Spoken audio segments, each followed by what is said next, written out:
എല്ലാവർക്കും ഒരിക്കൽ കൂടി നമസ്കാരം. ഇന്ന് സ്പിരിറ്റ് ഓഫ് ശാസ്തയുടെ 30ാമത് എപ്പിസോഡാണ്. കഴിഞ്ഞ ദിവസങ്ങളിൽ നമ്മൾ ശാസ്തയുടെ ഒരുപാട് തത്വങ്ങൾ, ശാസ്താവിൻ്റെ ധർമ്മശാസ്താവും അയ്യനും അയ്യനാരും അങ്ങനെയുള്ള എല്ലാ തലങ്ങളും നമ്മൾ പരിശോധിച്ചു. ഈ വൃശ്ചിക പുലരിയിൽ നിങ്ങളെ ഒരിക്കൽ കൂടി കാണുവാൻ സാധിച്ചതിൽ വളരെയേറെ സന്തോഷം. എല്ലാവരെയും ഈ എപ്പിസോഡിലേക്ക് സ്വാഗതം ചെയ്യുന്നു. ഓം വന്ദേ ഗുരുപാദദ്വന്ദ്വം അവാങ്മാനസഗോചരം രക്തശുക്ലപ്രഭാമിശ്രം അതൈർക്യം ത്രൈപുരം മഹാ. ഓം ശ്രീ ഗുരുഭ്യോ നമഃ. ഹരി ഓം. സ്വാമിയെ ശരണമയ്യപ്പ. കഴിഞ്ഞ എപ്പിസോഡുകളിൽ നമ്മൾ അയ്യപ്പൻ്റെ തത്വങ്ങളെക്കുറിച്ചും അതുപോലെ തന്നെ ചരിത്രങ്ങളെക്കുറിച്ചും ആചാര പദ്ധതികളെക്കുറിച്ചും ഒക്കെ നമ്മൾ സംസാരിക്കുകയുണ്ടായി. ഇന്നലെ നമ്മൾ സാധാരണ മനുഷ്യന്മാരുടെ മനസ്സിൽ ഉയർന്നു വരാറുള്ള, അല്ലെങ്കിൽ ഭക്തരുടെ മനസ്സിൽ ഇത്തരം ചോദ്യങ്ങൾ ഉണ്ടാവാറില്ല, എന്നാലും വിശ്വാസത്തിൽ ഒരു നേരിയ ഇടിവോ അല്ലെങ്കിൽ വിശ്വാസ മാർഗത്തിലേക്ക് വരുന്ന ആളുകളുടെയോ മനസ്സിൽ ഉണ്ടാവുന്ന ചില ചോദ്യങ്ങൾ നമ്മൾ ഇന്നലെ പരിശോധിക്കുകയുണ്ടായി. അതിൽ നമ്മൾ പറഞ്ഞതാണ് അയ്യപ്പൻ്റെ അല്ലെങ്കിൽ അയ്യനാരുടെ രൂപത്തിൽ ശാസ്താവിൻ്റെ ആരാധന, എന്താണ് അതിൻ്റെ കാരണം, അതുപോലെ തന്നെ ശാസ്ത്ര ആരാധനയുടെ ഉത്ഭവത്തെ മറച്ചു പിടിക്കുന്ന ബുദ്ധ പാരമ്പര്യത്തെക്കുറിച്ച് ഉള്ള ഒരു അവകാശവാദങ്ങളിൽ എന്താണ് സത്യം എന്നുള്ളത് നോക്കണം എന്ന് നമ്മൾ പറഞ്ഞു. അതുപോലെ തന്നെ ശാസ്താവിൻ്റെ പ്രാചീനത്വം അല്ലെങ്കിൽ പുരാതനത്വം ഒക്കെ നമുക്ക് പരിശോധിക്കണം എന്ന് പറഞ്ഞു. അപ്പോൾ അതിനനുസരിച്ചിട്ട് നമ്മൾ പറയുകയുണ്ടായി. കാരണം ശാസ്താവ് കുടികൊള്ളുന്ന, അല്ലെങ്കിൽ ശബരിമല അയ്യപ്പൻ, മണികണ്ഠ സ്വാമി അല്ലെങ്കിൽ ശബരിമല ക്ഷേത്രം ഒക്കെ കുടികൊള്ളുന്നത് ഈ കേരളത്തിൻ്റെ മണ്ണിലാണ്. അപ്പോൾ കേരളത്തിൻ്റെ പ്രാധാന്യം അല്ലെങ്കിൽ കേരളത്തിൻ്റെ പ്രാചീനത്വം അല്ലെങ്കിൽ കേരളത്തിൻ്റെ അസ്തിത്വത്തെക്കുറിച്ച് നമ്മൾക്കൊന്ന് വിശകലനം ചെയ്താൽ നമ്മൾക്ക് അയ്യപ്പനിലേക്ക് ഉള്ള സാധ്യത, അല്ലെങ്കിൽ അയ്യപ്പൻ എന്നത് ഈ പറയുന്ന പോലെ സത്യമായ ഒരു ആരാധനാ സമ്പ്രദായമാണോ, അല്ലാതെ ബൗദ്ധ പാരമ്പര്യത്തിൽ നിന്ന് പിന്നീട് പരിണമിച്ച് ബൗദ്ധധർമ്മം കേരളത്തിലെ ലോപം നേരിട്ടപ്പോൾ അല്ലെങ്കിൽ ക്ഷയം സംഭവിച്ച സമയത്ത് അത് ഒരു വേറിട്ട ആരാധനാ സമ്പ്രദായം ആയതാണോ അല്ലെങ്കിൽ ആയി മാറിയതാണോ എന്നൊക്കെ പരിശോധിക്കണമെങ്കിൽ ആദ്യം നമ്മൾ കേരളത്തിൻ്റെ ചരിത്രം നമുക്ക് അറിയേണ്ടതുണ്ട്. ഭൂമിശാസ്ത്രപരമായി അല്ലെങ്കിൽ രാഷ്ട്രീയ ഭൂപടത്തിൽ കേരളം ഉണ്ടായത് നമ്മൾക്കറിയാം, എല്ലാവർക്കും അറിയുന്നതാണ്. സ്വാതന്ത്ര്യ അനന്തരമാണ് ഉണ്ടായിട്ടുള്ളത്. തിരുക്കൊച്ചി സംസ്ഥാനങ്ങളൊക്കെ കൂട്ടിച്ചേർത്ത് അങ്ങനെ ഒരു സംസ്ഥാനം രൂപീകരിച്ചതാണെന്ന് നമുക്കറിയാം. പക്ഷേ യഥാർത്ഥത്തിൽ നമ്മൾ ഈ സംസാരിക്കുന്ന വിഷയം പുരാണ തലത്തിൽ തുടങ്ങുന്ന ഒരു വിഷയമാണ്. കാരണം പുരാണങ്ങളിൽ, വേദങ്ങളിലൊക്കെ പരാമർശമുള്ള ഒരു വിഷയമാണ് ശാസ്താവ്, അല്ലേ? അപ്പോൾ കേരളത്തിൻ്റെ അസ്തിത്വം ഈ പറയുന്ന പൊളിറ്റിക്കൽ മാപ്പിൽ വന്ന ഈ 19ാം നൂറ്റാണ്ടിലാണോ കേരള ദേശത്തിൻ്റെ അസ്തിത്വം, അതോ കേരളത്തിന് അതിനേക്കാളും പിറകോട്ട് എന്തെങ്കിലും അവകാശം അല്ലെങ്കിൽ പരാമർശങ്ങൾ ഏതെങ്കിലും ഗ്രന്ഥങ്ങളിൽ ഉണ്ടായിട്ടുണ്ടോ എന്നുള്ളത് നമുക്ക് പരിശോധിക്കേണ്ട വസ്തുതയാണ്. അങ്ങനെ നോക്കുന്ന സമയത്ത് നമുക്ക് മനസ്സിലാക്കാൻ പറ്റുന്നത്, സാധാരണ ഞാൻ ഈ പറഞ്ഞ പോലെ നമ്മൾക്കൊരു തെറ്റിദ്ധാരണ ഉള്ളത് വളരെ കുറച്ച് കാലം മാത്രമേ കേരള ദേശം ഉണ്ടായിട്ടുള്ളൂ, അല്ലെങ്കിൽ കുറച്ച് വർഷങ്ങളെ ആയിട്ടുള്ളൂ കേരള ദേശം നിലവിൽ വന്നത് എന്നൊരു തെറ്റിദ്ധാരണയാണ് ബഹുഭൂരിപക്ഷം വരുന്ന കേരള ജനതയ്ക്ക് ഉള്ളത്. കാരണം തമിഴ്നാടിൻ്റെയും കുറച്ച് കർണാടകത്തിൻ്റെയും ഒക്കെ ഭൂപ്രദേശങ്ങൾ കൂട്ടിച്ചേർത്ത് ഒരു സംസ്ഥാനം രൂപീകരിക്കുകയാണ് ഉണ്ടായത്. അന്ന് മുതലാണ് കേരളം ഉണ്ടായിട്ടുള്ളത് എന്നുള്ള ഒരു ധാരണ നമുക്ക് പൊതുവെ നമുക്കൊക്കെ ഉണ്ടാവാറുണ്ട്. കാരണം അതിലൊക്കെ നമ്മൾ കൂടുതലും ആശ്രയിക്കുന്നത് ഈ പറയുന്ന നമ്മൾ സ്കൂളുകളിൽ പഠിച്ച ടെക്സ്റ്റ് ബുക്കും ചരിത്ര പുസ്തകങ്ങളൊക്കെയാണ്. പക്ഷേ ഇതിൽ നമ്മൾ ഒന്നുകൂടെ നോക്കുവാൻ വേണ്ടിയിട്ട് ശ്രമിക്കേണ്ടത്, നമുക്ക് പ്രാചീനമായ അല്ലെങ്കിൽ പൗരാണികമായ അടിത്തറ ഈ കേരള ദേശത്തിന് ഉണ്ട് എന്നുള്ളത് നമുക്ക് പരിശോധിച്ചാൽ അല്ലെങ്കിൽ പരിശോധനയിൽ നമുക്ക് മനസ്സിലാക്കാൻ പറ്റുന്ന ഒരു കാര്യമാണ്.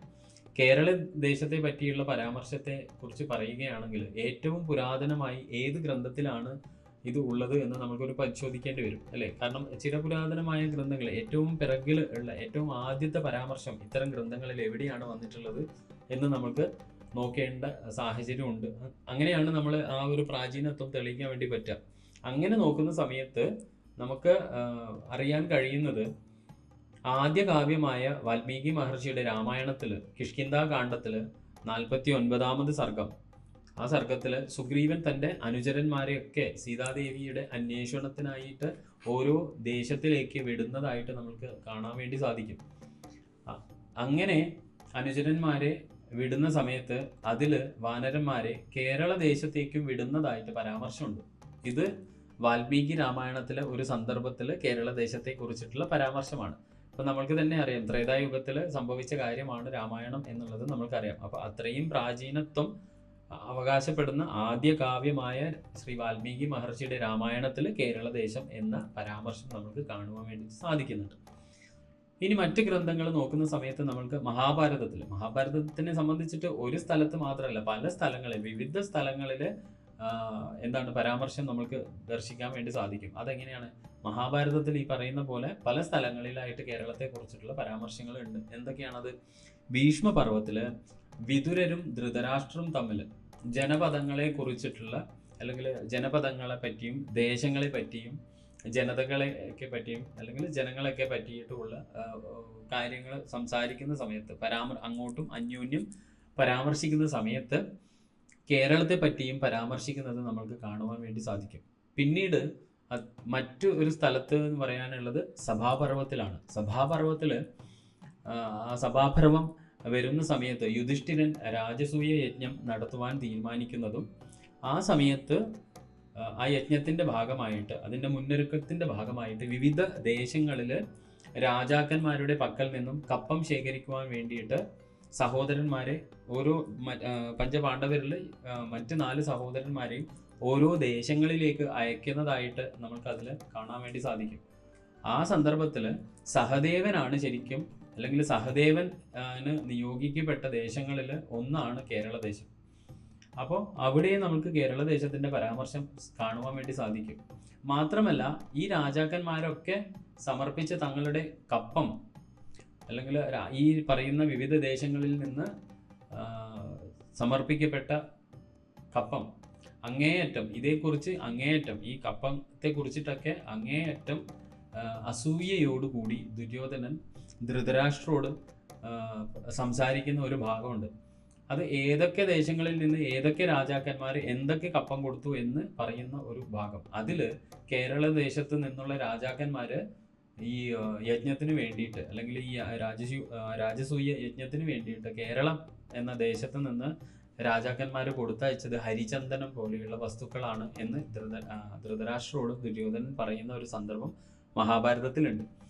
അപ്പൊ അതിന്റെ അർത്ഥം ആ സമയത്ത് കേരളത്തിൽ ഏറ്റവും വിശിഷ്ടമായ പദാർത്ഥമായി ഉണ്ടായിരുന്നത് ചന്ദന മരങ്ങളാണ്. നമ്മൾക്ക് തന്നെ ഒരുപക്ഷെ അറിയാം, കാരണം ഇന്ത്യയിലെ തന്നെ ഏറ്റവും നല്ല ചന്ദനം ഉള്ളത് മൈസൂർ അല്ലെ, മൈസൂർ സാൻഡിലാണ് ശരിക്കും കേരളത്തിലെ നല്ലൊരു ചന്ദന വളരുന്ന പ്രദേശം, അല്ലെങ്കിൽ ചന്ദന കാടുകൾ ഉള്ളതായിട്ട് കർണാടക തമിഴ്നാട് അതിർത്തിയിൽ. അപ്പം കേരള ദേശം എന്ന് പറഞ്ഞാൽ ഇന്നത്തെ ഈ ജോഗ്രഫിക്കൽ പൊളിറ്റിക്കൽ ബൗണ്ടറി കൂടാതെ തന്നെ ഈ പറയുന്നതൊക്കെ കേരളത്തിന്റെ സമീപ പ്രദേശമാണെന്ന് നമുക്ക് കാണുവാൻ വേണ്ടി സാധിക്കും. അപ്പോൾ ആ കാലഘട്ടത്തിൽ കേരളത്തിൽ ഹരിചന്ദനമായിരുന്നു മഹാഭാരത കാലഘട്ടത്തിൽ യുധിഷ്ഠിരൻ നടത്തിയ രാജസൂയത്തിലേക്ക് വേണ്ടിയിട്ട് കപ്പമായി നൽകപ്പെട്ടത് എന്നും നമുക്കവിടെ മനസ്സിലാക്കാൻ വേണ്ടിയിട്ട് സാധിക്കും. പിന്നീട് അടുത്ത ഒരു പർവ്വത്തിൽ വരുന്ന സമയത്ത് കുരുക്ഷേത്ര യുദ്ധത്തിൽ തന്നെ യുധിഷ്ഠിരന്റെ സൈന്യത്തില് കേരളത്തിൽ നിന്നുള്ള രാജാക്കന്മാര് ഉള്ളതായിട്ട് പരാമർശിക്കപ്പെടുന്നുണ്ട്. അതായത് കുരുക്ഷേത്ര യുദ്ധത്തെ പറ്റി പരാമർശിക്കുന്ന ഭാഗത്തില് യുധിഷ്ഠിരന്റെ സൈന്യത്തിന്റെ ലിസ്റ്റ് പറയുന്ന സമയത്ത്, അല്ലെങ്കിൽ ആരൊക്കെയാണ് ഉൾപ്പെട്ടത് എന്ന് പറയുന്ന സമയത്ത് കേരളത്തിൽ നിന്ന് വന്ന രാജാക്കന്മാരും ഉള്ളതായിട്ട് പരാമർശമുണ്ട്. പിന്നീട് വനപർവം വരുന്ന സമയത്ത്, മഹാഭാരതത്തില് വനപർവം വരുന്ന, അല്ലെങ്കിൽ വനപർവത്തിന്റെ ഭാഗത്തില് കർണൻ ഈ പറയുന്ന രാജസൂയം നടത്തിയ സമയത്ത് കേരളത്തിലെ രാജാക്കന്മാരെ തോൽപ്പിച്ചതായി പറയപ്പെടുന്നുണ്ട്. അപ്പൊ ഇനി ഇതാണ് മഹാഭാരതത്തിലുള്ള പരാമർശം. ഇനി നമ്മൾ ശ്രീമദ് ഭാഗവതം എടുത്ത് പരിശോധിച്ച് നോക്കിക്കഴിഞ്ഞാൽ മഹാഭാരത യുദ്ധം തുടങ്ങുന്നതിന് മുമ്പ് 2 പേര് തീർത്ഥയാത്രയ്ക്ക് വേണ്ടി പോയതായിട്ട് അവിടെ രേഖപ്പെടുത്തിയിട്ടുണ്ട്. ആ 2 പേര് ആരൊക്കെയാണ്? ഒന്ന് നമ്മുടെ ബലരാമസ്വാമിയും രണ്ടാമത്തത് വിതുരരുമാണ്. അപ്പോൾ ബലരാമസ്വാമി എന്തിനാണ് തീർത്ഥാടനത്തിന് വേണ്ടിയിട്ട് പോയിട്ടുള്ളത് എന്ന് പറഞ്ഞാൽ ഈ കുരുക്ഷേത്ര യുദ്ധത്തിൽ രണ്ട് ഭാഗത്തും യുദ്ധം ചെയ്യാൻ നിൽക്കുന്ന സഹോദരന്മാർ ശരിക്കും തനിക്ക് പ്രിയപ്പെട്ടവരാണ്. ഇനിയിപ്പോൾ ബന്ധം പരിശോധിച്ച് നോക്കുമ്പം ദുര്യോധനൻ ആളുടെ ശിഷ്യനും കൂടിയാണ്, ഭീമനും അതുപോലെ തന്നെ ശിഷ്യന്മാരാണ്. അപ്പോൾ രണ്ട് പക്ഷത്ത് നിൽക്കുന്ന ആളുകളും തൻ്റെ ശിഷ്യന്മാരാണ്. ഇവർ തമ്മിൽ കലഹിച്ച് മരിക്കുന്നത് കാണുവാൻ ത്രാണിയില്ല എന്ന് പറഞ്ഞിട്ടാണ്, അല്ലെങ്കിൽ എന്ന് കരുതിയിട്ടാണ് ബലരാമസ്വാമി തീർത്ഥയാത്രയ്ക്ക് വേണ്ടിയിട്ട് ഒരുങ്ങുന്നത്. അതുപോലെ തന്നെ ശ്രീകൃഷ്ണനെ ദൂതനായിട്ട്, ശ്രീകൃഷ്ണൻ കൗരവ സഭയിൽ ദൂതനായിട്ട് വന്ന സമയത്ത് ദുര്യോധനൻ വളരെയധികം ശ്രീകൃഷ്ണനെ അപമാനിക്കുന്നുണ്ട്. ആ അപമാനിതനായ സമയത്താണ് ശരിക്കും ശ്രീകൃഷ്ണൻ തൻ്റെ വിശ്വരൂപം അവിടെ പ്രകടിപ്പിക്കുന്നത്. ഭഗവാന്റെ വിശ്വരൂപം കാണാൻ വേണ്ടിയിട്ട് എല്ലാവർക്കും സാധിക്കില്ലല്ലോ. നമുക്കറിയാം, കുരുക്ഷേത്ര യുദ്ധഭൂമിയിൽ അർജുനന് ഭഗവാൻ വിശ്വരൂപം കാണിക്കുന്ന സമയത്ത് ഭഗവാൻ അർജുനന് ദിവ്യ ചക്ഷുസ് നൽകുന്നുണ്ട്. കാരണം ആ ദിവ്യ ചക്ഷുസ് ഉള്ള ആളുകൾക്ക് മാത്രമേ ഭഗവാന്റെ യഥാർത്ഥ രൂപം, വിശ്വരൂപം ദർശിക്കുവാൻ വേണ്ടി സാധിക്കുള്ളൂ. ഇതേ സന്ദർഭം നമ്മൾക്ക് ശ്രീഭൂതനാഥ സർവസ്വത്തിൽ അയ്യപ്പൻ പറയുന്നതായിട്ടുമുണ്ട്. കാരണം എന്താണ് അവിടെ പറയുന്നത്? അയ്യപ്പൻ തൻ്റെ പിതാവിനോട് ശബരിമല എന്ന ഒരു ക്ഷേത്രം തനിക്ക് വേണ്ടി പണിയാൻ വേണ്ടി ഉദ്ദേശിക്കുന്ന ക്ഷേത്രത്തിൻ്റെ സ്ഥാനം നിർണ്ണയിക്കുവാൻ വേണ്ടിയിട്ട് ഒരു അമ്പ് അയക്കുന്ന സമയത്ത് ആ അമ്പ് പോയി വീഴുന്ന സ്ഥലം സാധാരണ പന്തള രാജാവിൻ്റെ നഗ്നനേത്രങ്ങൾ കൊണ്ട് കാണുവാൻ സാധിക്കാത്തത് കൊണ്ട് തന്നെ ഭഗവാൻ അവിടെ പറയുന്നുണ്ട്, അച്ഛനായ പന്തളം രാജാവിന് ദിവ്യ ചക്ഷുസ് നൽകുന്ന കാര്യം പറയുന്നുണ്ട്. ഇത് രണ്ടും ഏകദേശം സാമ്യമുള്ളതാണ്. കാരണം ഭഗവാന്റെ വിശ്വരൂപം ദർശിക്കണമെങ്കിൽ നമ്മൾ മനുഷ്യനായി ഇരുന്നാൽ പോരാ, നമ്മൾക്ക് ദിവ്യ ചക്ഷുസ് എന്തായാലും ഉണ്ടായിരിക്കേണ്ടതാണ്. അങ്ങനെ ദിവ്യ ദൃഷ്ടിയുള്ള ആളുകൾക്ക് മാത്രമേ ഭഗവാനെ കാണുവാൻ വേണ്ടിയിട്ട് സാധിക്കുകയുള്ളൂ. അപ്പോൾ ആ സഭയിൽ ഭീഷ്മർ തുടങ്ങിയ ഏതാനും കുറച്ച് പേർക്ക് മാത്രമാണ് ഭഗവാന്റെ വിശ്വരൂപം ദർശിക്കുവാനുള്ള ഭാഗ്യം ഉണ്ടായിട്ടുള്ളത്. അപ്പോൾ ദുര്യോധനൻ ആ സമയത്ത് തന്നെ പറയുന്നുണ്ട്, ആരാണ് ഈ കളിച്ച് നടക്കുന്ന പയ്യനെ, അല്ലെങ്കിൽ ഈ കളിപ്പയ്യനെ ഇങ്ങോട്ട് വിളിച്ചു കൊണ്ടുവന്നത് എന്ന് പറഞ്ഞ ദുര്യോധനൻ തൻ്റെ പിതാവ് അടങ്ങുന്ന ഉൾപ്പെടെയുള്ള ആ ഒരു വലിയ സഭയിൽ മറ്റുള്ള ആൾക്കാരെ ശകാരിക്കുന്നുണ്ട്. അവസാനം വിതുരരെ വളരെയധികം ദുര്യോധനൻ അപമാനിക്കുന്നു. ഈ അപമാനത്തിൽ മനം നൊന്ത് വിതുരരെ യാത്രയാവുകയാണ്. ഹസ്തിനപുരിയിലെ പ്രവേശന ദ്വാരത്തിൽ അല്ലെങ്കിൽ പ്രവേശന കവാടത്തിൽ തൻ്റെ ആയുധങ്ങളെല്ലാം ഊരി, അല്ലെങ്കിൽ ആയുധങ്ങളൊക്കെ ഒഴിവാക്കി ഹസ്തിനപുരിയിലെ പടിവാതിക്കൽ സമർപ്പിച്ചിട്ടാണ് തീർത്ഥാടനത്തിന് വേണ്ടിയിട്ട് വിതുരർ പോകുന്നത്. അപ്പം ബലരാമസ്വാമിയുടെ തീർത്ഥാടനം വിവരിക്കുന്ന ഭാഗത്ത് ബലരാമസ്വാമി കേരളത്തിൽ വന്നതായി പരാമർശം കാണുന്നുണ്ട്. അതുപോലെ തന്നെ ശ്രീമദ് ഭാഗവതത്തിൽ രുക്മിണി സ്വയംവര ഭാഗത്തും കേരളത്തെ പറ്റി പരാമർശം നമുക്ക് കാണുവാൻ വേണ്ടി സാധിക്കും. അപ്പോൾ നമ്മളിപ്പോൾ പരിശോധിച്ച് നോക്കുമ്പോൾ ആധ്യാത്മിക രാമായണത്തിലും അതുപോലെ തന്നെ മഹാഭാരതത്തിലും അതുപോലെ തന്നെ ശ്രീമദ് ഭാഗവതത്തിലും ഒക്കെ ഈ ഒരു കേരള ദേശത്തെക്കുറിച്ചുള്ള പരാമർശം നമുക്ക് കാണുവാൻ സാധിക്കുന്നുണ്ട്. ഇനി അടുത്ത ഒരു ഗ്രന്ഥം ഏതാണെന്ന് ചോദിച്ചാൽ കാളിദാസന്റെ രഘുവംശമാണ്. ആ കാളിദാസന്റെ രഘുവംശത്തിൽ കേരളത്തിലെ സ്ത്രീകളെ കുറിച്ച് പരാമർശമുണ്ട്. ഇനി അത് മാത്രമല്ല, ബ്രഹ്മാണ്ഡ പുരാണം, അഗ്നിപുരാണം എന്നീ ഗ്രന്ഥങ്ങളിലൊക്കെ കേരളത്തെ പറ്റിയിട്ടുള്ള പരാമർശം നമുക്ക് കാണുവാൻ വേണ്ടി സാധിക്കും. അപ്പോൾ ഇതിൽ നിന്ന് നമ്മൾ മനസ്സിലാക്കേണ്ടത്, കേരളം ഈ പറയുന്ന സമയത്തൊക്കെ ഒരു ദേശമായി വിളങ്ങി നിന്ന സ്ഥലമാണ്. അതിനുശേഷം നമ്മൾ ഇന്നലത്തെ എപ്പിസോഡിൽ പറഞ്ഞതുപോലെ തന്നെ മഹാഭാരത കാലത്ത് ശ്രീകൃഷ്ണന്റെ സ്വർഗാരോഹണത്തിന് ശേഷം പ്രകൃതിയിലും അതുപോലെ തന്നെ സാംസ്കാരിക ധാരയിലും വലിയ സമൂലമായ സമഗ്രമായ മാറ്റങ്ങൾ ഉണ്ടായ കാലഘട്ടമാണ്. ദ്വാരകയൊക്കെ കടലെടുത്ത് പോയ ഒരു സമയവും അതിൻ്റെ അവസ്ഥാവിശേഷങ്ങളൊക്കെ നമ്മൾക്ക് അറിയാവുന്നതാണ്. ദ്വാരകയുടെ കാര്യത്തിൽ ഇപ്പോൾ പര്യവേക്ഷണം നടക്കുന്നു. ദ്വാരകയിൽ ഒരുപാട് കാര്യങ്ങൾ നമ്മൾ ശാസ്ത്രീയമായിട്ട് നമ്മൾ കാണുന്നു, അല്ലേ? ടി വിയിലും BBC-യും നാഷണൽ ജിയോഗ്രഫി പോലുള്ള ചാനലുകൾ അതൊക്കെ റിപ്പോർട്ട് ചെയ്യുന്നു. അപ്പോൾ അതുപോലെ ഒരു പ്രതിഭാസത്തിൽ കടലെടുത്ത് പോയ ഭൂപ്രദേശമാണ് കേരളവും. അപ്പോൾ ആ കടൽ എടുത്തു പോയതിന് ശേഷം ആ ഭൂപ്രദേശത്തെ പരശുരാമൻ വീണ്ടെടുക്കുകയാണ് ചെയ്തത്. കേരളത്തിൻ്റെ സംരക്ഷണത്തിന് വേണ്ടി ആ വീണ്ടെടുത്ത ഭൂമിയുടെ സംരക്ഷണത്തിന് വേണ്ടിയിട്ട് പരശുരാമൻ 12 ശാസ്താക്ഷേത്രങ്ങൾ മലയോര ഭാഗത്തും 12 ദേവീക്ഷേത്രങ്ങൾ സമുദ്രതീരത്തും സ്ഥാപിക്കുകയുണ്ടായി. അപ്പോൾ ആ കാലഘട്ടം മുതൽ ഇവിടെ ശാസ്താ പ്രതിഷ്ഠ നടന്നു വരുന്നതായി നമുക്ക് അനുമാനിക്കാം. അപ്പോൾ അനുമാനം എന്ന് പറയുന്നത് വെറും ഊഹാപോഹമല്ല. നമ്മൾ ഈ പറയുന്ന ഗ്രന്ഥങ്ങളുടെയൊക്കെ ഒരു ആകെ തുക എടുത്തു നോക്കുന്ന സമയത്ത് നമുക്ക് കാണാൻ പറ്റിയതാണ്. കാരണം ഈ പറയുന്ന ഗ്രന്ഥങ്ങൾ തികച്ചും മഹാഭാരത കാലഘട്ടത്തിലും ത്രേതായുഗത്തിലും അതുപോലെ അതിനുശേഷമുള്ള പുരാണ കാലഘട്ടത്തിലുമൊക്കെ വിവരിക്കുന്ന ഒരു ഇതിഹാസ പുരാണപരമായ ഗ്രന്ഥങ്ങളാണ്. ഇവിടെയൊക്കെ ഈ ദേശത്തെക്കുറിച്ച് പരാമർശമുണ്ടെങ്കിൽ ദ്വാരക മുങ്ങിയ ആ സമയത്ത് കടൽ എടുത്തിട്ടാണ് ദ്വാരക പോയത്. ആ സമയം തന്നെ ഈ പറയുന്ന കേരള പ്രദേശവും ചിലപ്പോൾ കടലെടുത്ത് കാണാൻ സാധ്യതയുണ്ട്. അതിനുശേഷം പരശുരാമ സ്വാമിയാണ് ഈ ഒരു കേരള ദേശത്തെ കടലിൽ നിന്ന് വീണ്ടെടുത്തത്. അത് ഈ പറഞ്ഞ പോലെ കേരളത്തെ സൃഷ്ടിക്കുകയായിരുന്നില്ല, മഴ പറഞ്ഞിട്ട് സൃഷ്ടിക്കുകയായിരുന്നില്ല, ശരിക്കും അത് വീണ്ടെടുക്കുകയാണ് ഉണ്ടായത്. അങ്ങനെ വീണ്ടെടുത്ത ഭൂമിയുടെ സംരക്ഷണാർത്ഥം ഭഗവാൻ മലയോരത്ത് 12 ശാസ്താക്ഷേത്രങ്ങളും തീരദേശത്ത് ദേവീക്ഷേത്രങ്ങളും സ്ഥാപിക്കുകയാണ് ഉണ്ടായത്. അപ്പോൾ ഈ ഒരു ഭൂപ്രദേശത്തിന് കാവലാളായിട്ട് എന്തിനാണ് ഇങ്ങനെ സംരക്ഷണത്തിന് വേണ്ടിയിട്ട് ശാസ്താക്ഷേത്രങ്ങൾ എന്ന് പറഞ്ഞാൽ, അത് നമ്മൾക്ക് വേറെ ഒരു സ്ഥലത്തിൻ്റെ കാര്യം കൂടെ പരിശോധിക്കുമ്പോൾ അത് കൃത്യമായി ബോധ്യമാവും. അതെന്താണ്? നമ്മുടെ കാശി നഗരത്തിൻ്റെ ചരിത്രം എടുത്തു നോക്കുമ്പോൾ, കാശി ഖണ്ഡ പുരാണം എടുത്തു നോക്കിയാൽ അവിടെ കാശി നഗരത്തിൻ്റെ നിർമ്മിതിയെക്കുറിച്ച് പരാമർശിക്കുന്നുണ്ട്. കാശി പട്ടണത്തിൽ ഏകദേശം 500-നടുത്ത് വിവിധ ക്ഷേത്രങ്ങൾ ഉള്ള ഒരു നഗരമാണ്, ഒരു പൗരാണിക നഗരമാണ് കാശി. ഈ പട്ടണത്തിലെ ക്ഷേത്രങ്ങളുടെയും ഈ പട്ടണത്തിൻ്റെ സംരക്ഷണത്തിനുമായിട്ട് പ്രധാനമായിട്ട് 8 ഭൈരവ ക്ഷേത്രങ്ങൾ, അതുപോലെ തന്നെ 64 യോഗിനി ക്ഷേത്രങ്ങളും ഈ പട്ടണത്തിൻ്റെ സംരക്ഷണവുമായിട്ട് ബന്ധപ്പെട്ടിട്ട് ഈ പട്ടണത്തിൻ്റെ ചുറ്റുവട്ടത്തിൽ നിർമ്മിച്ചിട്ടുണ്ട്. എന്ന് പറഞ്ഞാൽ നമുക്കറിയാം, ഭൈരവമൂർത്തി എന്ന് പറയുന്നത് ശരിക്കും ക്ഷേത്രപാലകനാണ്, അല്ലെങ്കിൽ നഗരപാലകനാണ്. ഈ ഭൈരവന് 64 ഭാവങ്ങളുണ്ടെങ്കിലും അതിൽ 8 പ്രധാന ഭാവങ്ങളാണ് ഏറ്റവും പ്രധാനം. ആ 8 ഭൈരവന്മാരെ കാശി എന്ന നഗരം അല്ലെങ്കിൽ കാശി എന്ന പട്ടണത്തെ സംരക്ഷിക്കുന്നതിനായിട്ട് സ്ഥാപിച്ചിട്ടുണ്ട്. അതുപോലെ തന്നെയാണ് കേരളത്തിൻ്റെ സംരക്ഷണത്തിന് വേണ്ടിയിട്ട് ശാസ്താക്ഷേത്രങ്ങളും ദേവീക്ഷേത്രങ്ങളും സ്ഥാപിച്ചിട്ടുള്ളത്.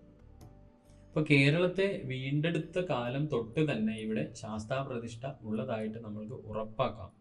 അതിൽ പ്രധാനമാണ് ശാസ്താവിൻ്റെ കേരളത്തിലെ 5 പ്രധാന ക്ഷേത്രങ്ങൾ. നമ്മൾ കഴിഞ്ഞ എപ്പിസോഡുകളിൽ പറഞ്ഞു, ഷടാധാര ചക്രങ്ങളുമായിട്ട് ബന്ധപ്പെടുത്തി അയ്യപ്പന് 6 ക്ഷേത്രങ്ങളുണ്ട്. അതിൽ ആദ്യത്തെ ക്ഷേത്രം ചോരിമുത്തയ്യൻ കോവിലാണ്. തിരുനെൽവേലിയിൽ തമിഴ്നാട്ടിലുള്ള ചോരിമുത്തയ്യൻ കോവിലാണെന്ന് പറഞ്ഞിട്ടുണ്ട്. ഇവിടെ പറയുന്നത് അല്ലെങ്കിൽ പരാമർശിക്കുന്നത്, അവിടെ നമ്മൾ ഷഡ്ചക്രത്തെ അടിസ്ഥാനപ്പെടുത്തിയിട്ടാണ് ഈ 6 ക്ഷേത്രങ്ങളെ കുറിച്ച് സംസാരിച്ചിട്ടുള്ളത്.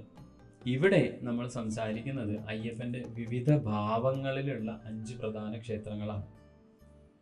അപ്പോൾ അതിൽ സുപ്രധാനമായ ഈ 5 ക്ഷേത്രങ്ങൾ അയ്യപ്പൻ എന്ന അസ്തിത്വത്തിൻ്റെ വിവിധ ഭാവങ്ങളിലാണ് ഇവിടുത്തെ പ്രതിഷ്ഠ നടത്തിയിട്ടുള്ളത്.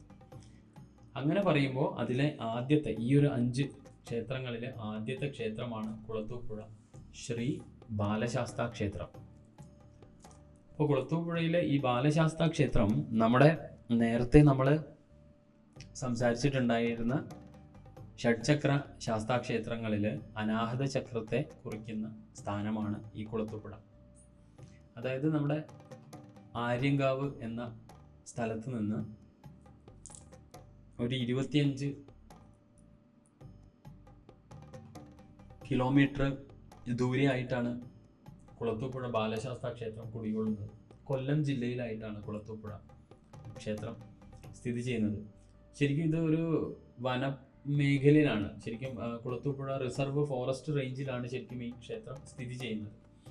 ഒരു ക്ഷേത്രത്തെ ഒരേ സമയം സുഖകരം എന്നും അതുപോലെ വളരെ ശ്രേഷ്ഠമെന്നും വിശേഷിപ്പിക്കാമെങ്കിൽ അല്ലെങ്കിൽ വിവരിക്കാമെങ്കിൽ അത് ഈ പറയുന്ന കുളത്തൂപ്പുഴ ശാസ്താക്ഷേത്രം തന്നെയാണ്, ശ്രീ ബാലശാസ്താ ക്ഷേത്രം തന്നെയാണ്. ഈ ക്ഷേത്രം ഒട്ടാകെ ഒരു കുഞ്ഞിന് വേണ്ടിയിട്ട് അല്ലെങ്കിൽ ഒരു ബാലശാസ്താവിന് വേണ്ടിയിട്ട് രൂപകൽപ്പന ചെയ്തിരിക്കുന്നത് പോലെ നമ്മൾക്ക് തോന്നിപ്പോകും. കാരണം മേൽക്കൂര തന്നെ അല്ലെങ്കിൽ മേൽപ്പുര ഒരു കുട്ടിയുടെ ഉയരത്തിനെ മനസ്സിൽ കരുതി വളരെ താഴ്ന്നതും ക്ഷേത്രത്തിലെ അലങ്കാരങ്ങളെല്ലാം ഇതുപോലെ കുട്ടികളെ ആകർഷിക്കുന്ന വിധത്തിലാണ് ഒരുക്കിയിട്ടുള്ളത്. സൗഹാർദ്ദം, അതുപോലെ തന്നെ കരുണ, അതുപോലെ തന്നെ തെളിമ അല്ലെങ്കിൽ വെളിച്ചം എന്നിവയെല്ലാം ഈ ഒരു ക്ഷേത്രത്തിൽ എത്തിക്കഴിഞ്ഞാൽ നമുക്ക് അനുഭവപ്പെടും വളരെ കൃത്യമായിട്ട്. ഈ ശ്രീകോവിലിൽ നിന്ന് അത് നമ്മളെ തേടി എത്തുന്നതായി നമുക്ക് അനുഭവപ്പെടും. ഏറ്റവും ആദ്യമായിട്ട് കുളത്തൂപ്പുഴ അല്ലെങ്കിൽ കുളത്തൂർ പുഴ, അതിൻ്റെ ശരിക്കുമുള്ള പേര് ശരിക്കും വന്നു കഴിഞ്ഞാൽ വളരെ രസകരമെന്ന് പറയാൻ പറ്റില്ല, എന്നാലും വളരെ ഒരു ക്യൂരിയോസിറ്റി ഉണ്ടാക്കുന്ന ഒരു പേരാണത്. അതായത് എന്താണ്, കുളന്തൈ പുഴ എന്നാണ് ഈ ഒരു സ്ഥലത്തിൻ്റെ അല്ലെങ്കിൽ ആ ഒരു സ്ഥലപ്പെരുമ എടുത്ത് നോക്കുമ്പോൾ കുളന്തൈ പുഴ എന്നാണ് ഇതിനെക്കുറിച്ചിട്ടുള്ള പരാമർശം. അതിൻ്റെ ശരിക്കുമുള്ള പേര് ഈ പറയുന്ന കുളന്തൂപ്പുഴ എന്നാണ്. അതെന്താണ്, ഒരു വയസ്സിന് താഴെയുള്ള ബാലരൂപത്തിലാണ് ഇവിടെ ശാസ്താവിനെ പ്രതിഷ്ഠിച്ചിട്ടുള്ളത്. ഇതിനൊരു ഐതിഹ്യം കൂടെ പറയുന്നുണ്ട്. ഈ ഒരു ക്ഷേത്രത്തെക്കുറിച്ച് ഒരു ഐതിഹ്യം കൂടെ പറയുന്നുണ്ട്. ആ ഐതിഹ്യം എന്താണെന്ന് പറഞ്ഞാൽ, ഇവിടുത്തെ ഈ നദിക്കരയിൽ ഒരു ദിവസം സാക്ഷാൽ പരശുരാമസ്വാമി തപസ്സനുഷ്ഠിക്കുകയുണ്ടായി. അങ്ങനെ തപസ് അനുഷ്ഠിക്കുന്ന സമയത്ത് അദ്ദേഹത്തിൻ്റെ ഉള്ളിലേക്ക് ഈശ്വരീയമായ ഒരു ചൈതന്യം, ഒരു ശിശുരൂപിയായ ചൈതന്യം പ്രവേശിക്കുന്നു, അല്ലെങ്കിൽ വന്നു ചേരുന്നു. ഒരു വിഗ്രഹത്തിലേക്ക്, ഒരു മൂർത്തിയിലേക്ക് ആ ചൈതന്യത്തെ ആവാഹിച്ചതിന് ശേഷം പിന്നീട് അത് പ്രതിഷ്ഠ ചെയ്തു. അതിനുശേഷം അതിന് പൂജാതി കർമ്മങ്ങൾ ആരംഭിച്ചു. അപ്പോൾ കുറേ കാലം കഴിഞ്ഞ സമയത്ത്, ഒരു വെള്ളപ്പൊക്കം ഉണ്ടായ സമയത്ത് ഈ വിഗ്രഹം, പരശുരാമൻ പ്രതിഷ്ഠിച്ച ആ വിഗ്രഹം നഷ്ടപ്പെട്ടു. ഈ പ്രദേശം നമ്മൾ നേരത്തെ പറഞ്ഞ പോലെ തന്നെ കൊല്ലം ഭാഗത്താണ്. ഏകദേശം പുനലൂർ താലൂക്ക് പരിസരം ആണ് ഈ ക്ഷേത്രം ഉണ്ടാവുക. അപ്പോൾ ഈ പ്രദേശം കൊട്ടാരക്കര തമ്പുരാന്റെ അധീനതയിൽ വന്ന ഒരു കാലം, അവിടെ കൊക്കളത്ത് തിരുമേനിമാർ എന്നവര് തീർത്ഥാടനത്തിന് വേണ്ടിയിട്ട് ഈ പ്രദേശം സന്ദർശിക്കുകയുണ്ടായി. അപ്പോൾ തിരുമേനിയുടെ ഒരു പ്രത്യേകത എന്താണെന്ന് പറഞ്ഞാൽ, അവർ മറ്റുള്ള ഭക്ഷണം, പുറത്തു നിന്നുള്ള ഭക്ഷണം അങ്ങനെ കഴിക്കുന്ന കൂട്ടത്തിലല്ല. അവർ സ്വയം പാചകം ചെയ്തിട്ടാണ് കഴിക്കുന്നത്. സ്വാഭാവികമായിട്ടും അവരെന്ത് ചെയ്തു, ആ പ്രദേശത്ത് ഉണ്ടായിരുന്ന തമ്പുരാന്റെ പടയാളികളോട് പാചകം ചെയ്യാൻ വേണ്ട സഹായങ്ങൾ ഒന്ന് ചെയ്തു തരണം എന്ന് അവരോട് അഭ്യർത്ഥിക്കുകയുണ്ടായി. അപ്പോൾ അത് പ്രകാരം തമ്പുരാന്റെ ഭടന്മാര് ഇതൊക്കെ കൊണ്ടുവരികയും അവിടെ അടുപ്പ് കൂട്ടുവാനായിട്ട് 3 കല്ലുകൾ ഇവർക്ക് കൊണ്ടു കൊടുക്കുകയും ചെയ്തു. അങ്ങനെ കൊക്കളത്ത് തിരുമേനിമാര് ഈ പ്രദേശത്ത് വന്നതിന് ശേഷം അവര് ഈ പറയുന്ന ഭടന്മാരുടെ സഹായം തേടി. അങ്ങനെ ഭടന്മാർ അവർക്ക് വേണ്ട പലചരക്ക് സാധനങ്ങളും അവർക്ക് ഭക്ഷണം പാകം ചെയ്യാനുള്ള കല്ലുകളൊക്കെ കൊണ്ടു കൊടുത്തു. അപ്പോൾ അതിൽ 3 ഒരുപോലത്തെ കല്ല് വേണമല്ലോ നമുക്ക് എപ്പോഴും അടുപ്പ് കൂട്ടാൻ വേണ്ടി. എത്ര ശ്രമിച്ചിട്ടും ഒരുപോലെയുള്ള കല്ലുകൾ ഇവർക്ക് കിട്ടുന്നുണ്ടായിരുന്നില്ല. അങ്ങനെ അവർ കൂട്ടത്തിൽ കുറച്ച് ഇതുള്ള കല്ല് കുഴിച്ചിടാൻ നോക്കിയിട്ടൊന്നും ഈ ഹൈറ്റ് റെഡിയാവുന്നില്ല. അങ്ങനെ അതിലൊരു കല്ല് തൽക്കാലം പൊട്ടിച്ച് അടുപ്പ് ശരിയാക്കാൻ തീരുമാനിച്ച സമയത്ത് ആ പൊട്ടിച്ച കല്ലിൽ നിന്ന് രക്തം ഒഴുകി വരുന്നതായിട്ട് അവർക്ക് ശ്രദ്ധയിൽ വന്നു. അപ്പോൾ ആകെ അവർ പരിഭ്രാന്തരായി.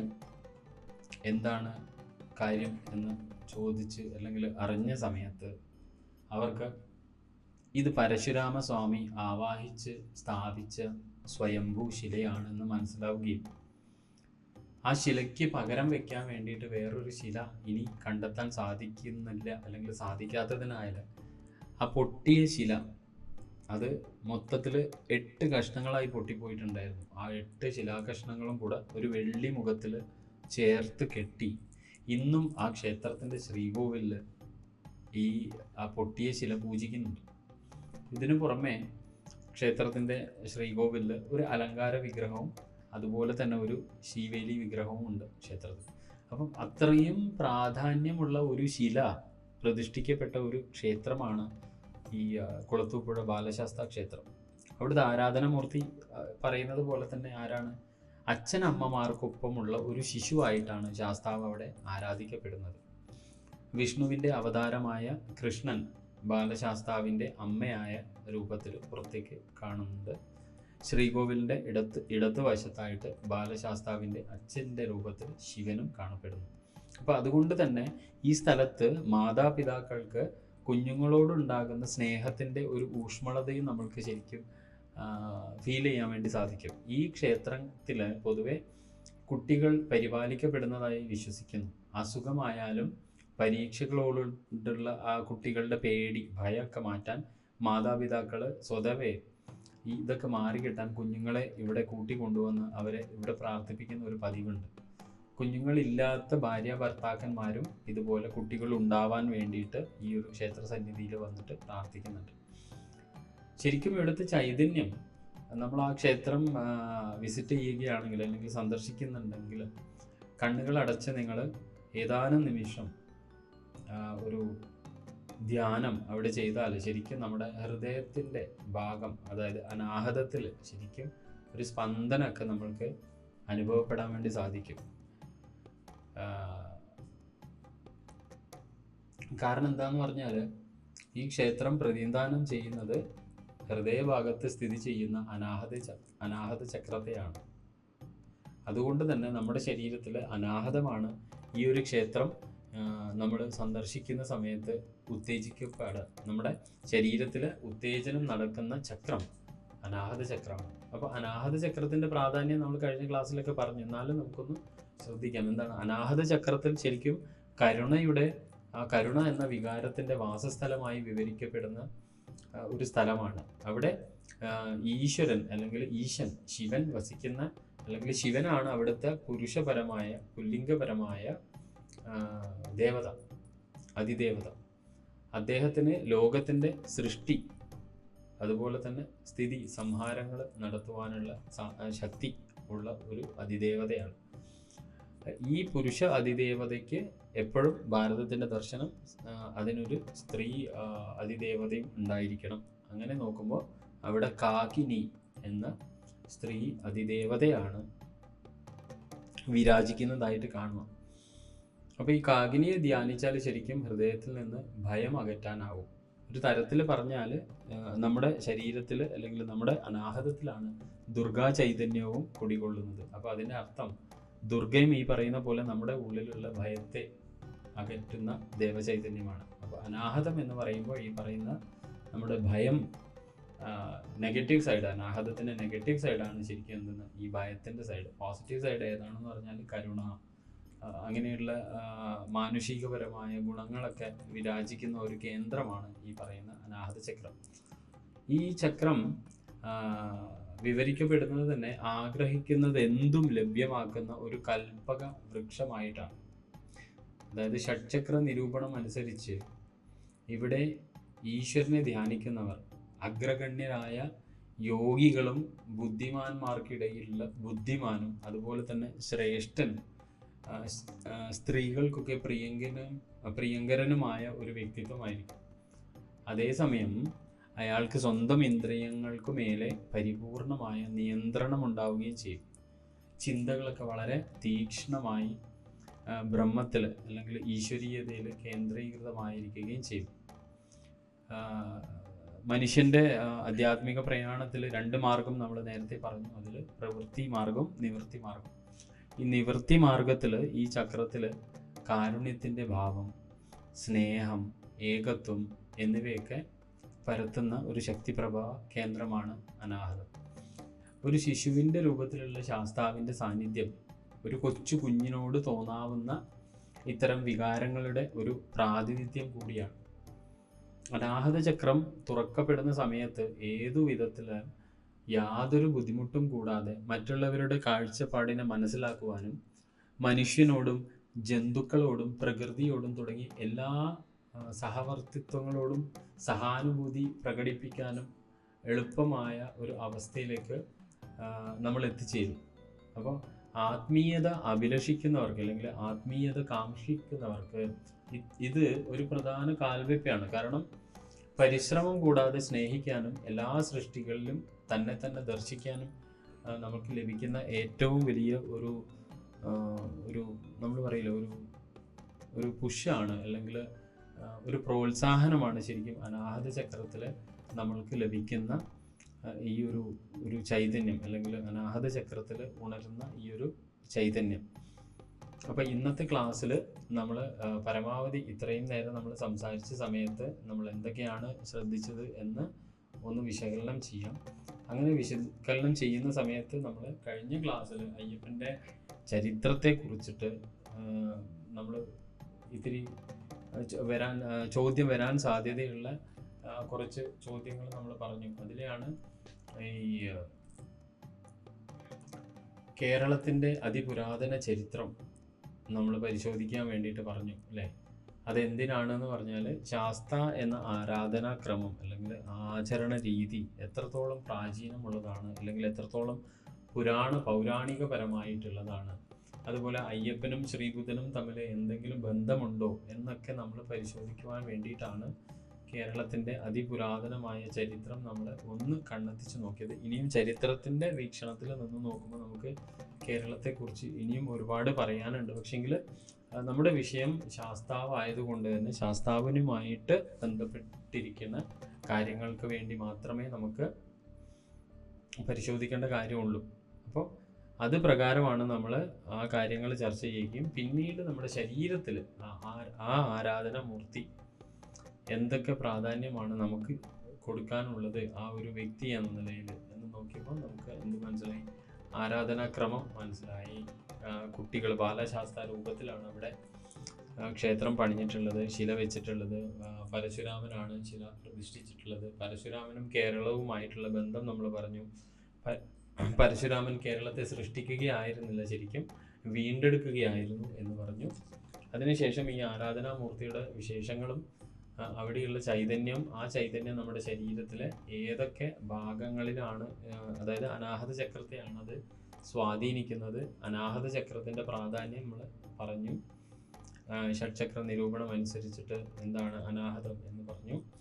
പിന്നെ ഈ നിവൃത്തി മാർഗത്തിൽ പ്രവർത്തിക്കുന്നവർക്ക് നിവൃത്തി മാർഗത്തിൽ ഈ ഒരു ചക്രം കാരുണ്യത്തിൻ്റെയും സ്നേഹത്തിൻ്റെയും ഐക്യത്തിൻ്റെയും സാഹോദര്യത്തിൻ്റെയൊക്കെ ഒരു വിളനിലമാണ് എന്ന് നമുക്ക് മനസ്സിലാക്കാൻ വേണ്ടിയിട്ട് സാധിക്കും.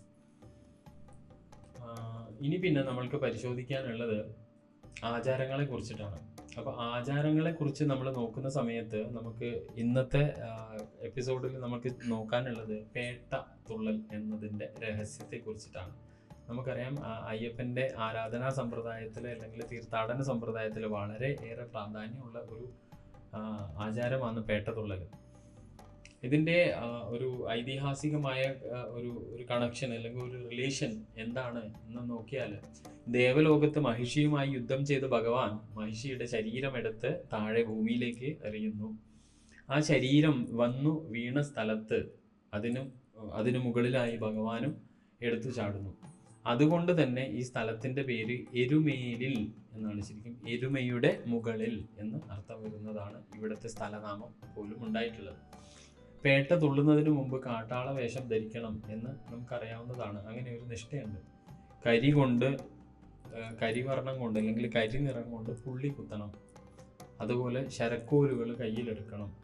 പിന്നെ വനം ചവിട്ടുവാനുള്ള ആ ഒരു ശുദ്ധി ഒരു അയ്യപ്പ ഭക്തനെ പേട്ട തുള്ളുന്നതോടുകൂടി ലഭിക്കുന്നു, കൈവരുന്നു എന്നാണ് സങ്കല്പം.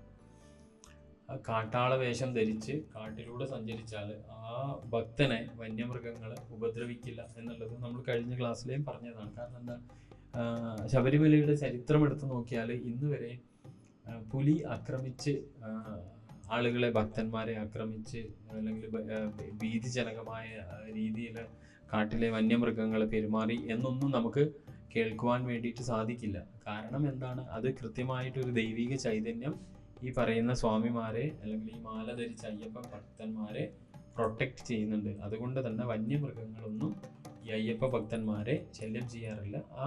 ആ ഒരു കൺസെപ്റ്റിൽ വന്യമൃഗങ്ങളുടെ അടുത്ത് നിന്ന് രക്ഷ നേടുവാൻ വേണ്ടിയിട്ടുള്ള ഒരു പ്രയത്നം കൂടെയാണ് ഈ പറയുന്ന എരുമേലിയിൽ പേട്ടതുള്ളൽ. അപ്പോൾ അങ്ങനെ ശുദ്ധി വരുന്ന ഒരാൾ കാട്ടാള വേഷം ധരിച്ച് കാട്ടിലൂടെ സഞ്ചരിച്ചു കഴിഞ്ഞാൽ വന്യമൃഗങ്ങൾ അയാളെ ഉപദ്രവിക്കില്ല. അപ്പോൾ പേട്ട തുള്ളുന്നതോടുകൂടി ഭക്തൻ്റെ അഹം എന്ന ബോധം നശിക്കുകയാണ് ശരിക്കും ചെയ്യുക. കാരണം അതെങ്ങനെയാണെന്ന് പറഞ്ഞാൽ, പേട്ട തുള്ളുന്ന ഒരു അന്തരീക്ഷം, ഇതിൽ പേട്ട തുള്ളിയ ആളുകളുണ്ടെങ്കിൽ അറിയാൻ പറ്റും.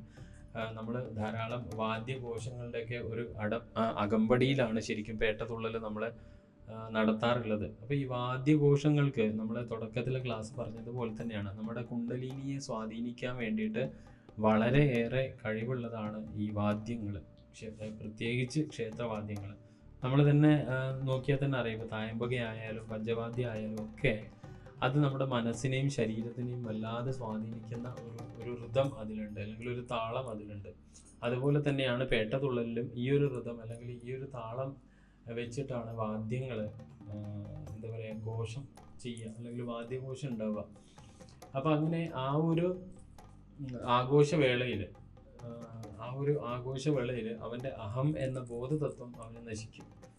അങ്ങനെ എന്താവും, അവൻ്റെ കുണ്ടലിനി ഉയർച്ചയിലേക്ക് എത്തി നിൽക്കും ആ സമയത്ത്. കാരണം ശരീരബോധത്തിൽ നിന്ന് ആൾ ഉണരും. ഈ പറയുന്ന നാദം അയാളുടെ മൂലാധാരത്തെ സ്വാധീനിക്കുന്ന സമയത്ത് ആ ചൈതന്യം ഉണരാൻ വേണ്ടിയിട്ട് തോന്നും, അല്ലെങ്കിൽ ഉണർന്ന് മുകളിലേക്ക് ഉയരും.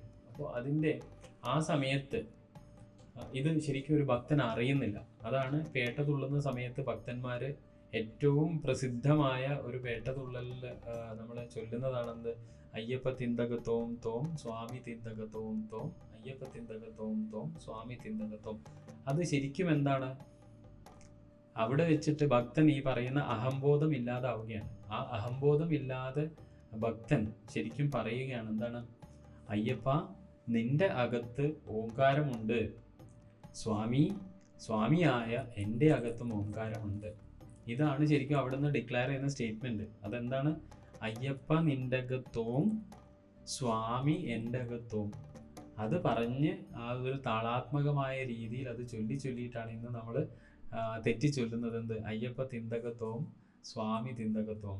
അപ്പോൾ ശരിക്കും ഇതിൻ്റെ പ്രധാനപ്പെട്ട ഒരു സ്റ്റേറ്റ്മെന്റ് ആണ് അവിടെ നടക്കുന്നത്. കാരണം അവിടെ കുണ്ടലിനി ഉയർന്ന് ആ ഒരു പ്രാകൃത വേഷത്തിൽ വാദ്യഘോഷങ്ങളോടുകൂടി ഈ ഒരു നമ്മൾ പറയില്ലേ, ഒരു ഉത്സവ അന്തരീക്ഷത്തിലേക്ക് ശരിക്കും ഒരു ട്രാൻസ് അവസ്ഥ എന്ന് വേണമെങ്കിൽ പറയാം, ഇന്നത്തെ ഭാഷയിൽ പറഞ്ഞാൽ ഒരു ട്രാൻസിലേക്ക് നമ്മൾ പോവുകയാണ് ചെയ്യുക. കാരണം വാദ്യഘോഷങ്ങളുടെ അകമ്പടിയോടുകൂടി നമ്മൾ ശരിക്കും നൃത്ത ചുവടുകളോടുകൂടി പോകുന്ന സമയത്ത് തൻ്റെ കുണ്ടലിനി ഉയരുന്നതും താൻ അയ്യപ്പനിൽ ഒന്നാവുന്നതും ആ ഭക്തൻ അറിയുന്നേയില്ല. അപ്പോൾ അങ്ങനെ ആ ഒരു അയ്യപ്പനും ഭക്തനും ഒന്നാവാൻ തുടങ്ങുന്ന സമയം, ആ സമയത്ത് എന്താണ് സംഭവിക്കാം, ഇവിടെ ഈ എരുമേലി പേട്ട തുള്ളൽ മുതൽ ജീവാത്മാവ് പരമാത്മാവ് എന്ന ഐക്യത്തിൻ്റെ സങ്കല്പം ഇവിടെ തുടങ്ങും. അപ്പോൾ തത്വമസി എന്നുള്ള ആ മഹാവാക്യത്തിലേക്കുള്ള ആദ്യത്തെ ചുവട് വയ്ക്കുന്ന ഒരു ചടങ്ങാണ് ശരിക്കും പേട്ട തുള്ളൽ. പിന്നെ ഈ കറുപ്പ് വസ്ത്രം ധരിക്കുന്നതിൻ്റെ പിന്നിലും എന്താണ് നമ്മൾ മനസ്സിലാക്കേണ്ടത്, കറുപ്പ് എന്ന് പറഞ്ഞാൽ ഈ ഊർജങ്ങളെ ശരിക്കും ചൈതന്യങ്ങളെ ആഗിരണം ചെയ്യാനുള്ള ഒരു ശേഷിയാണ് ശരിക്കും കറുത്ത വസ്ത്രത്തിനുള്ളത്.